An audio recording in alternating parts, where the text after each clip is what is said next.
Cerita kali ini tentang murid dan guru yang begituan.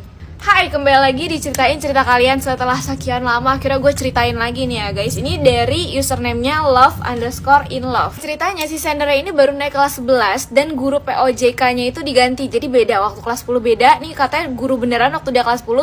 Sementara pas kelas 11 nih guru POJK-nya agak lain. Kita sebut saja nama guru POJK-nya ini Ucok ya. Jadi Sandra ini punya circle. Waktu naik ke kelas 11 kan temenan baru ya kan. Terus akhirnya bikin circle lah, ada 7 orang. Isinya ada Inem, Sipe, Jupe, Saribo, Marboa, Ojah, Jupe, sama si Sandernya. Unik bener nih nama samarannya ya. Di circle ini si Jupe itu yang paling cantik gitu. Jadi tiap kali ada cowok tuh pasti sukanya ke Jupe. Tapi si Jupe ini selalu menolak cowok-cowok yang menembak dia. Mahal banget nih si Jupe auranya ya kayaknya. Ini lu semua juga harus ngikutin nih kayak si Jupe nih. Harus punya value gitu. Jadi jangan sembarangan terima cowok. Tuh hari lagi pelajaran olahraga ya kan, ya gurunya si Ucok ini itu dia pakai baju yang dimasukin. Jadi baju olahraga dimasukin ke dalam celana. Si Jupe ini emang punya badan yang seksi membahenol deh. Jadi kayak semok gitu, pas dimasukin kan agak begitu ya. Pas mereka mau jalan ke arah lapangan, bokongnya Jupe ini ditepok sama guru POJK-nya. Kaget dong teman-temannya kayak, "Hah?" Nggak kayak gitu, kagetnya biasa aja. Nggak biasa juga dong, kaget kan kayak buset, ada guru nepok begituan gitu kan, muridnya kan aneh. Tapi si Jupe ini biasa aja, habis ditepok tuh kayak santai aja, brother, begitu. Jika cerita pas pulang sekolah, mereka semua nih pada mau main. Tapi si Jupe bilang dia tuh gak bisa karena dia ada janji. Ender sama teman-temannya ini adalah tipe orang yang cemburuan gitu. Jadi gak mau kalau punya temen-temennya main sama yang lain juga. Jadi akhirnya diikutin. Cuma sebelum diikutin, mereka udah sempat tanya ke mamanya Jupe, kayak nanya, ini emang Jupe mau main sama temen tuh temen siapa gitu. Si maknya bingung kayak, lah si Jupe izinnya mau main sama lu pade gitu.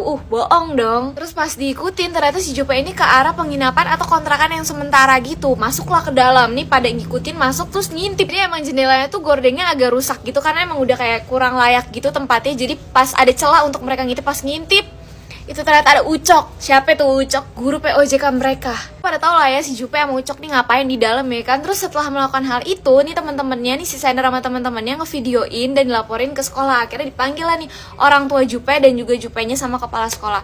Terus terbongkar bahwa si Jupe ini udah melakukan hal itu sama si Ucok dari kelas 10. Apa si Jupe mau? Padahal kan dia cakep, famous ya. Itu karena si Ucok ini setiap bulan selalu ngasih dia duit jajan dan juga ngebeliin skincare gitu. Terus di sini dia bilangnya kelas 12 Jupe berhenti karena hamil dan akhirnya nikah sama guru POJK. Cuma yang gue bingung, emang kalau melakukan hal kayak gitu tuh nggak langsung dikeluarin dari sekolah ya? Dan yang mengagetkan adalah ini dia bilang di madu, alias berarti si guru POJK udah punya istri. Wah, udah gila dunia emang. Nggak jadi, jangan dicontoh nih kelakuan Jupe, nggak bener ini, istighfar. Hai semuanya, kembali lagi di segmen yang paling ditunggu-tunggu, yaitu ceritain cerita kalian. Cerita ini dari username Devina Revita. Jadi dia ceritain tentang gurunya nih yang suka musik gitu. Jadi ini baru banget kemarin katanya. Jadi pas dia lagi latihan, gue juga gak tahu latihan apa ya, latihan paskib, latihan nari, latihan dance, gak tahu latihan apa. Pokoknya dia lagi latihan. Pas lagi sesi istirahat nih, dia tuh lagi nunjukin ke temennya ini video ini loh, TikTok yang begitu, yang pakai filter jambu, yang mukanya kayak jambu begitu, tahu kan lu pada. Posisi temannya ini duduk di samping gurunya, yang otomatis pas dikasih unjuk kayak begini ya ibunya juga ngeliat nih ya kan. Nah selesai videonya dilihat ini nih, si ibunya langsung ngomong kayak gini, ibu mah jijik ya kalau ngeliat-liat kayak gitu.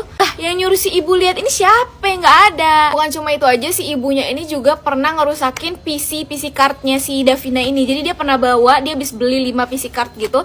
Ya kan PC card nyebutnya apa sih? Gue nggak tahu deh, pokoknya itulah, lu tahu kan ya.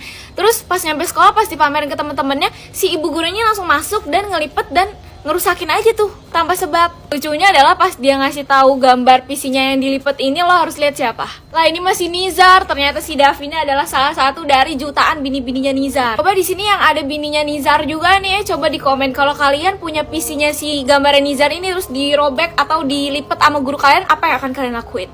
Cerita kali ini tentang Ipul yang dituduh dan digebukin karena disangka maling di kosannya sendiri. Hai, kembali lagi diceritain cerita kalian. Kali ini sendernya kita sebut saja Saipul. Nggak deh, kepanjangan Ipul aja, Ipul. Kejadian ini tahun 2021 bulan Maret. Jadi si Ipul ini ngekos di daerah Puri Kembangan, Jakarta Barat. Waktu pagi, si Ipul ini memang lagi off kerja. Terus dia berniatan untuk nyuci sepatunya dan juga baju kotornya. Turun dong ke bawah. Emang di situ tuh masih jam setengah 6-an.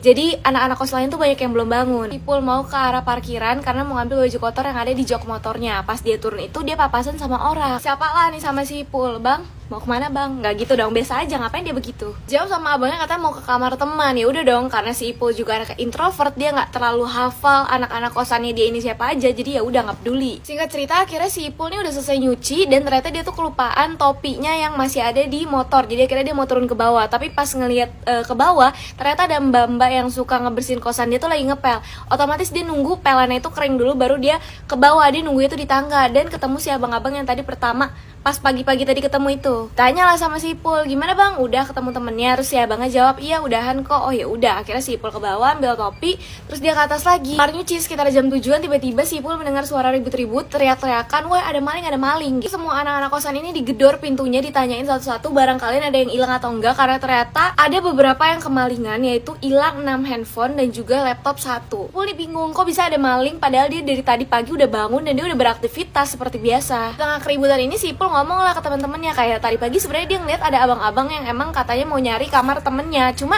temen-temennya ini yang lain nggak menghiraukan omongan si Ipul, mungkin karena masih panik juga, jadi ya udah nggak diwaro gitu lah, waro nggak tuh. Pas jam setengah 12 malam kamar Ipul digedor-gedor dan pas dibuka ternyata ada bapak kosnya. Akhirnya si Ipul ini diseret ke arah ruang CCTV yang dimana di ruangan itu udah banyak anak-anak kosan lain dengan ngeliatin Ipul tuh kayak begitu, kayak bombastic side eye banget. Si Ipul ini dituduh komplotan malingnya karena dari CCTV itu terlihat bahwa pas di tangga ini Ipul sama si malingnya ini kan ngobrol. Jadi dikiranya si anak-anak yang lain, wah nih orang komplotan ini ngobrolin apaan tuh, pasti ngobrolin soal barang-barang kan. Si Ipul udah menjelaskan bahwa dia cuma nyapa doang, tapi semuanya nggak pada percaya, bahkan sampai ditendang dan dipukul palanya si Ipul. Udah sampai nangis-nangis, mereka semua juga nggak percaya. Sampai dibawa ke kantor polisi pun si Ipul ini masih didesak untuk ngaku, dan akhirnya sama satpam yang bawa si Ipul ke kantor polisi ini dibisikin, mau udahan aja nggak bang? Kalau mau udahan bayar aja 500.000. Ini posisinya Ipul nggak punya duit cuma 200.000. Akhirnya dia nelfon kakaknya ngeceritain dan kakaknya datang ke kantor polisi dan yaudah bayar tuh 500.000.